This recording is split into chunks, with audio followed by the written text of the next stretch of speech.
everybody, how are you? Wow, it's a long time no see. And today we are starting our our passion interview, Real and Raw. Today I'm with Chris Pereira. Yeah, we're actually in the 4 World Trade Center Tower in downtown Manhattan. And today is my honor to visit new offices of Chris, and they just moved from Canada to New York. So welcome to New York. Thanks. I will let Chris to introduce himself more, okay? Yeah. Hi guys, my name is Chris Pereira. I'm the President and CEO of North American Ecosystem Institute. Basically what we do is help Chinese companies and Chinese entrepreneurs do their media relations, their PR, their branding, help them access the market in the United States and Canada. So anything that's moving out of the Chinese market into the mainstream American market. If you want to do media, you want to promote yourself, we help connect you to business in North America. Oh, wonderful. Basically, yeah, that's great. And congratulations for expansion. Thank you. And I get to know you last time, I remember, is a Chinese community that invited you for an interview, for a webinar. That's right. And you were introducing to help business owners and entrepreneurs how they expand their business, Chinese people, right? Expand their business in a different culture and markets. Yeah, and it's not an easy thing to do, right? Even if you're very successful in one country, it's very hard to come to another and replicate that success. Yeah, definitely. So I'm wondering, is this your passion business? Absolutely. I wouldn't be doing it if it wasn't my passion. Wow. If you start your own business, and I'm sure you know too, doing your leadership training and communication, if you don't love what you do, you will not succeed as an entrepreneur. Definitely. I could say that you expanded, you're excited, and you've been doing it for how long? That's right. Yeah, I started the company about a year and a half ago. I started in Canada. We started in Vancouver, and now we have team members in Vancouver, Toronto, Montreal, and here in New York. Wow. So last year we had a very successful year in Canada, and I'm bringing that success to New York this year. Oh, cool. Wow, this is really like an explosion. You just started a long time ago, right? I guess looking back, it looks like it's fast, but actually every day, if you're going to do entrepreneurship, you need to just keep going every day. Don't give up, right? Because some days you go backwards, some days you go forward a lot. So. Yeah. So tell us, during any ordinary day, what's your most excited and joyful thing to do? The thing I love the most about what I do is I get to meet many different, ambitious, energetic, happy people. And so we're helping other entrepreneurs, we're helping business people expand their business. And if anyone who wants to do that is proactive, ambitious, they're working hard. So I get to hear from different industries, different technologies. We're hearing a lot about the metaverse right now, a lot of apps for technology connecting people. And so that's one thing. And the other thing I really love is when we do connect business and our clients to media. I see them in the news, and I think, well, this is a success. Wow, really how you make people to be heard, right? To be known in the market. Exactly. Wonderful. Do you feel like you are more like a people person? Have this kind of talk with people and interaction with people, and you have a team behind you to what kind of support work they do? Yeah, I think that's important to recognize your strengths, and I think now I'm definitely a people person. I think I'm very good at recognizing people's strengths, and I'm very good at building a team. So, of course, a company needs all different kinds of personalities, right? I'm sort of the glue that keeps everyone together, and also the wind that pushes people forward. Wow, I love that, because I normally interview visionary entrepreneurs, visionary leaders who can gather people together and also lead them towards a great purpose and direction, right? So what is so far, what is the best proud success you would say? You know what, I've been asked that a few times in the last year and a half, and I think what I would say is the biggest success is not giving up. Because when you're doing your own business, you get a lot of no's, especially at the beginning. You talk to clients, no, we don't need this, no, we don't like your service, no.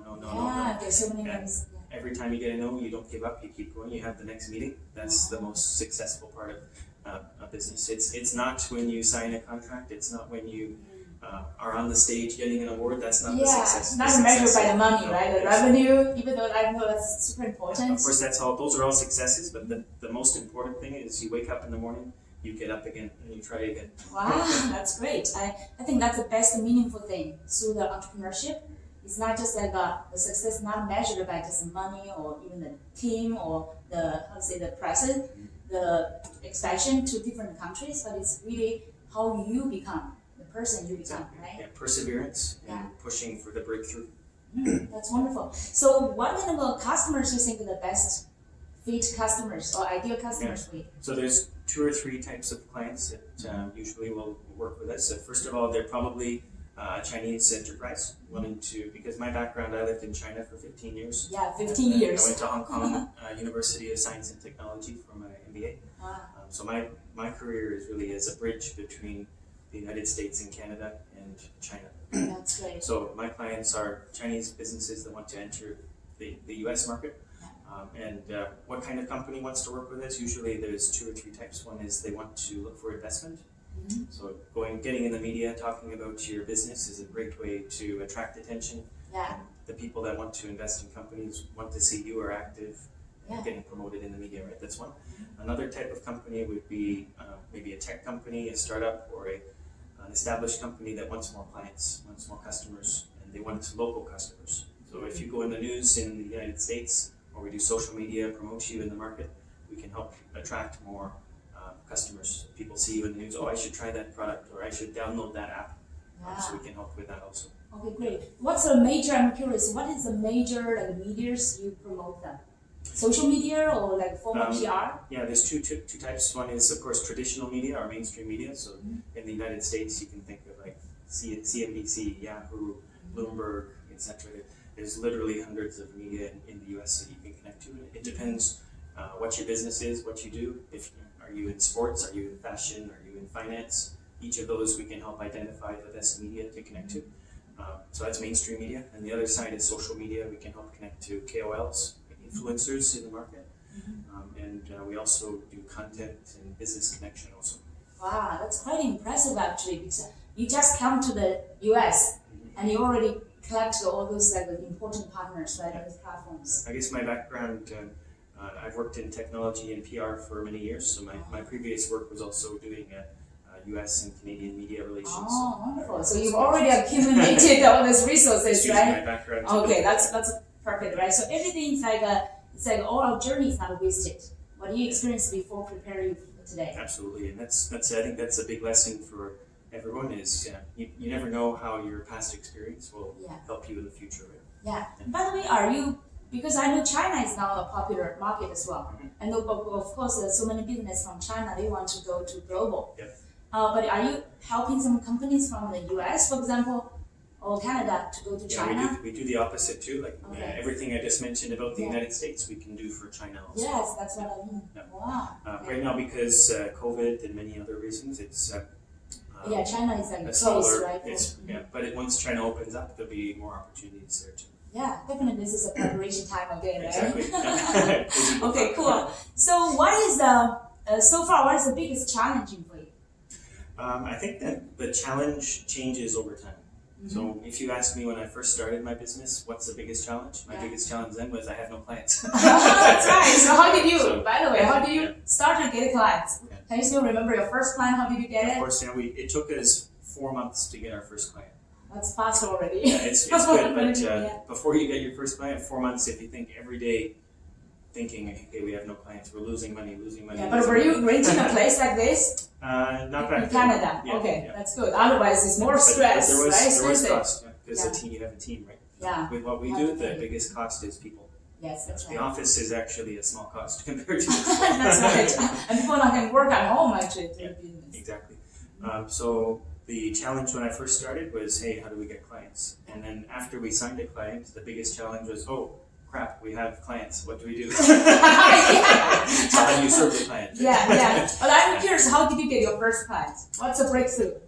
So to get that first client, there were many meetings with potential clients that were not successful. And each time when it's not successful, you need to improve. You need to self-reflect, improve, right? And we did that over time. And in my mind now, I can see like our proposals got better and better and better until it gets to a line where, okay, it's acceptable to a client, and they say, and say, okay, yes, I'll take it. Okay. And I remember, I won't say which client it was, but they, in that meeting, it was me and several of our team members, and they were talking, and I thought, okay, this is going to be another no. Uh. We're not going to get it. Right? And at the end of the meeting, the client said, okay, let's give it a try. And I'm like, what? Surprised. But you are not showing that. Yeah, exactly. Cool, and you were saying, we're already so confident. Yeah. All come So back to those this. kind of things, that means a lot, because in the past I worked for Fortune 500 companies. I had a good salary. Receiving that money is nice, but if you receive money that you made, every dollar by yourself, by your team, right? By your creation, especially like. Exactly, it's like squeezing water from a stone. Love that feeling. And then it's like it's keep improving, and then more clients is coming in, Exactly. right? Yeah. Because once you get clients, then you have some case studies. Yeah. You get a momentum, and you realize, okay, this is how we talk to clients. This is how we serve them, etc. Okay, and everything you figure out after you sell. Reinventing things. Yeah, that's actually a typical entrepreneurs, right? You sell what you believe in and what you could serve, and then once you get a client, and then you start to really create the juice and the meat and right. And that's one suggestion I would give to anyone thinking about starting their own business. Don't wait until you're ready. Yes, you will never be ready. I learned that lessons. Actually, I started my coaching business almost 13 years ago as well. At the beginning, I was like a perfectionism, right? I want to get all the product or program, everything set up ready before I really talk with somebody. But now, through all these years, I learned from the practice and also from many mentors. It's really focus on people's the problems, right? Focus on what solutions you can give to them, but not really create everything, because you want to co-create with them. It's like if you if you just start, you're going to figure things out faster than if you try to plan, because if you're just planning, as you know, when you start a project, there's things you don't realize, you don't know all the problems. Yeah, you don't know, yeah. So you need to start in order to find out what the problems are. That's right. You need to really get your feet wet to understand and communicate, interact with your clients, and know what is the best solution for them. Yeah. And you need to fail a lot before you succeed. That's right. Yeah. So it's like riding a bike, right? You're going to fall many times, eventually you'll figure it out. What's the biggest failure, we'd say? We personally believe there's no real failure, right? Because every failure really contributes to a later success. And let's say one failure, right? The biggest failure, but you learn the best from it. I think, first of all, I think in my mind, what is actually failure is sort of the opposite of what I said about success. Is if you fail, or if you run into a problem and you give up, then that's real failure. Yeah. And, I think that's in our control. We can decide never to give up, right? So in other words, you don't need to fail ever. So I agree with you. When you run into a problem, it's a learning opportunity. I think building a team, finding the right people is a big challenge. And there's always a balance between how many clients do we have and how big is our team. So sometimes we have too many clients for our team, and sometimes we have too big of a team for our clients, right? Because I'm hiring people. Okay. If you hire too many, then you don't make money. If you don't have enough, then you if you don't have enough people on your team, the clients will not be happy because you can't serve them properly. So there's a balance. You have to raise both at the same time.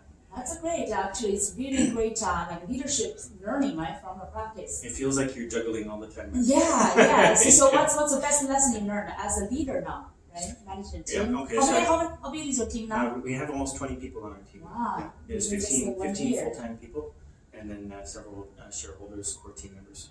Great. So you feel like that kind of a heavy burden as a leader? I think there's two things there. One is when you start to hire people, there is a responsibility, because someone quits their other job to join you. Yeah. And that tells you they trust you, right? Because that's their family. They're feeding their family with that. Yes. Did you have some kind of fear or like a kind of a nervousness at the beginning? Hire somebody? No, because I quit my job to do this. So I led the way. In other words, right? I'm not half in, half out. I'm all in. Apart from this company, I don't have any other project to do. So when I talk to my employees, I'm in the same boat as them. If they decide to join me, I'm like, hey, I decided to quit my job. I think we can do this. Please join me. It's like Tony Robbins mentioned, right? You burn your boat. Yeah, you burn your boat. Yeah, exactly. Yeah. I agree. If you always think, okay, I have a backup plan, then you'll never be all in. Yeah. But I was wondering, what was your trigger? Getting back to that, like you found your passion, but what's the true trigger to help you make that decision and you finally want to quit the job? I'm someone who is not willing to stay in one place and be comfortable for too long. My trigger is when I get to a certain level. There, right? Yeah. Okay. And if I stay as an employee somewhere, even if I'm in a management position, my heart told me I'm not going to grow anymore. Okay. So when I make these decisions, of course, I need to look at the market too, but I also listen to my intuition and say, okay, it's time to go. Oh, great! Wow. That's it. But you asked about what as a leader, what have I learned to do? And I think one thing I strongly suggest everyone to do is set a very high goal. Set an unachievable goal. Aggressive goals. Yeah, aggressive goals. Aggressive goals. Do you guys have? Because when you set a goal, if you set it here, you'll probably get here, right? If you set your goal way up here, you're not going to get there, but you'll get even higher because you'll push farther, right? So I suggest with my team too, I set out huge goals. Last year we received one round of investment, so we received our seed round of funding, and June of this year we're looking for our second round of investment, and this time we're looking for a bigger amount. And to tell the team that, and also me being here in New York, last year at this time I told my team we're going to the United States next year, and I come here. Keep your promise. Yeah, that's a great leader, right? You set up a big mission, a big target, and even beyond your reach, and lead your teams together, and you keep that promise. In Chinese, there's a saying, 有求必应. You should be, yeah. I feel so happy that actually we could chat in Chinese. In the future, maybe we could have another interview in Chinese spirit. Wow, that's beautiful. So, then what is your big vision now? Talking about the goals and big. What's your next vision? So our next step this year, like I mentioned, we're looking for investment. Around June or July, we will finish that and expand to the West Coast, so California. I'll have another team there. And later this year, if China opens up, I'll be heading to Shenzhen or Hangzhou to build the team there. And probably around that time, I'll look for a third round of funding to build in China. So why are we doing all this? My goal within the next 2 or 3 years, I want people when they think of in China, when they think of Chuhai, when they think of coming overseas, I want them to think of our team. Okay. So that's my goal, and we want to be the number one support for Chinese businesses to come to North America. Wow, that's a brand, right? That's part of the branding as well. Chinese companies think about going overboard, when right? They think, I want to do business in the United States, they should think of our team. Yeah. And your company's name is again? It's a North American Ecosystem Institute. Ecosystem. Yeah. Oh, that's a very interesting name. Initially, I was thinking it's related to some eco. Yeah, the ecosystem there means the tech ecosystem, the investment ecosystem, 商业生态. Is that also can you talk about a little bit about your niche? Yep. Niche. Yeah. So a little bit more about the ecosystem. So when we help companies enter the United States and Canada, the ecosystem is not just your customers. So this is a big difference from the past when Chinese businesses came to North America. They went, where's the sales channel? I want to sell my product. Right? Now in the United States, if you're from China, it's not enough just to be selling products. You need to have friends in the United States. You need to know the media, you need to know your business contacts, meet the government officials that represent you. All of this is the ecosystem. So this is you, this is your customer, but all around there are people, the media know your customer. The government knows your customer. Yes. Business people know it. It's a connection. Right? So that's why we're called Ecosystem Institute. Now I understand it. Beautiful. That's great. So it's sort of like a Chuhai Ardian. Yeah. And in terms of our niche, I would say we focus a lot on tech because my background is in tech. Yes. But we don't limit ourselves to technology. Technology is sort of a horizontal industry right now that connects to all the vertical industries. So, we have clients in restaurants, in apps, pet food, investment, IoT, metaverse, lots of different industries. Okay. So now share us a little bit the secret of how you let your company be known by other people. How do you build your brand? So to borrow a phrase from the CEO of Huawei, Zheng, he said, 一杯咖啡吸收宇宙的能量. So in other words, drink lots of coffee. I never drink coffee. I should change that. I don't know why Zheng say that. He's Chinese. He should change that to be tea, right? Drink more tea. But the point of that is, how do you get well known? never say no to a coffee meet. Meet as many people as you can, and when you meet them, just make friends. I think making friends is the most important part of business, and I will never go to a coffee meeting and try to sell anything. Just connect. Just connect. That's beautiful. And then fate or whatever will arrange other opportunities. If you're sincere in meeting people and say, hey, this is what I can do, what can you do? Oh, nice. And then just have a discussion. Just like connect as a friends level. Exactly. And then share what you do. Yep. Yeah, great. So how often do you now? I know it's still in the pandemic time, right? Many people concerned about going out, and now we're not very masks even. So they are concerned about going out, and many people are staying either in the office or at home work. But how do you suggest people to network during current time? Well, in North America, LinkedIn is a great place to start, and just you can look up some of your favorite companies and see who works there, and send them a message. Say, hey, I'm Chris. I work at this company. I would love to chat with you. Do you have time for a Zoom call? Zoom call, not really coffee call. Yeah, exactly. For me, I personally prefer to meet people in person like this, and it's very different from a Zoom call, right? Yeah. So I guess if people have questions about that, they're welcome to reach out to me also. I'm happy to answer any questions. Yeah, and sometimes I have a little bit challenging, because I've also been helping entrepreneurs, right, doing all these kind of connections. But I just found online, so now we need to balance both online and offline in person. Yep. I just found many times when you just build up a Zoom meeting, you cannot feel that kind of personal connection. That's right. So how do you make that balance? So you know what, if you care about connection with people, I think you should still meet them in person. Yeah. COVID-19 is not going to go away. Yeah, that's why you choose this position, right? Yeah. This area of World Trade Center. You want to put yourself abundant people around you, right? Exactly. And even within the same building, I believe you can find many other companies. Exactly. Yeah. Like this. So put yourself in the right location to succeed is important. And you know what? Speaking of COVID-19, my suggestion about that is life is risky. In the end, the survival rate for life is 0. We're all going to die, right? So I think be brave, be bold, and don't worry too much about COVID-19. That's my suggestion. Yes, definitely, yeah. But when you reach out to, for example, with LinkedIn strangers, right? At the beginning, how did you cause them interest to meet you even on Zoom? Because now every day we receive so many pitches. People wonder, we have 50 minutes. That's why I say, I receive messages every day on LinkedIn to say, does your company need this service? Yeah. I will never answer those. Me too. Yeah. Too many. But how do you initiate that 15 minutes call? You know what you can say? If I was messaging you, I would say, hi Spring, I saw you're doing a podcast. I would love to chat. Do you have time next week? That's it. I'm not going to say, hey Spring, I'm the president of North American Ecosystem Institute. I provide PR services. Would you like to chat? No. Yeah, show interest to what they're doing first, right? And that's very simple, right? To send one sentence, and it's a human connection and not a business connection. Yeah. So what's for example, the ratio? How much percentage do you think normally, since that kind of a casual invite, you get people's positivity? 90%. 90. That's great.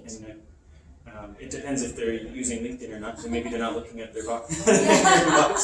But I think.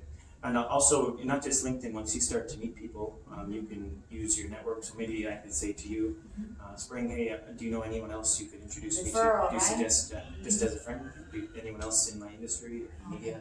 Cool, that's great. So, thank you so much for all these kind of great golden nuggets. My pleasure. Yeah. So, in the closing, what kind of if you can only share one tip for entrepreneurs, what kind of a best tip you can give them to help them get their business to the next level? Yeah, I got three points for this, I think. One is, like I mentioned, don't give up. Number one is don't give up, which means trust the process. So when you begin this, you're going to get a lot of refusals, a lot of no's. You need to but especially if you start with your passion, right? And you burn your boat behind. That's where you will not. I would say passion is not enough, because one day you're going to wake up and you're going to feel tired and you say, I really don't like this. Okay, in addition to passion, what is more? It's dedication and perseverance. The second thing would be to be all in, like you mentioned, burn your boats. Don't have a full-time job and do your entrepreneurship in your spare time. That's not the way to succeed. And the third is to find people who will work with you. You need to have a team. If it's only you, it's not enough. No matter what you're doing, whether you're a a teacher or a manufacturer. You have skills, but you don't have all the skills you need to succeed. You need to find a team. Wow. Yes, definitely. I heard so many mentors, like even Tony Robbins and Ed Mylett, all recommended that you need a team to make a greater impact. Yep. Right? Agreed. Wow. So, what's the ultimate vision for you? I'm someone who wants to learn through my entire life. Making money is great, but the bigger thing for me is I want to feel proud about what I've achieved, and hopefully every day I wake up and I feel like I'm a little farther down the road from yesterday. Wow, definitely. So, are you very into your personal development? I am. Yeah, I think it's important. Yeah. So, what's your way? I'm just maybe add a bonus question. Yeah, right? sure. What's the best way for personal development? So I used to do a lot of writing, journals. Now I listen to podcasts a lot. And also, I think it's important so I like to go for a walk every day and listen to some music and sort of digest what happened in the day and think about some of the things I want to do in the next day. So giving yourself some downtime is important, because for me, talking to people all day, it's always giving. Exhausting, right? Your energy is giving. Yeah, it's energy back. Okay, great. So that kind of a personal reflection time, journaling time, really give your, back to your center. Yeah, exactly. Keep yourself connected. Another thing for personal development, Baz Luhrmann, I don't know if you've heard of him or not. Baz Luhrmann has a famous line. He said, "Do one thing every day that scares you." I love that. Do one thing that scares you. And for a long time, it could be, maybe if you're a business person, maybe meeting a client could be scary. Right? Yes. Because they might say no to you, and they probably will say no. Yes, by the way, I need to do more, like, for example, patch interview, and also especially for clients. And don't be afraid of they say no, right? But I think if you're scared or if you're nervous, that's a good sign, because that means you care. If you're not worried, then you care. And you also get out of your comfort zone. Yep, you're out of your comfort zone and you care. That's beautiful. Yeah. I love that. Thank you so much, Chris. And that's the best I got today. Actually, I need to get more out of my comfort zone as well to do something scary. Yeah, thanks so much, Spring. Thank you so much. Hope you guys all enjoyed this. We will have more passion interview, real and raw, and come back to you. Okay, everybody, take good care. Bye bye.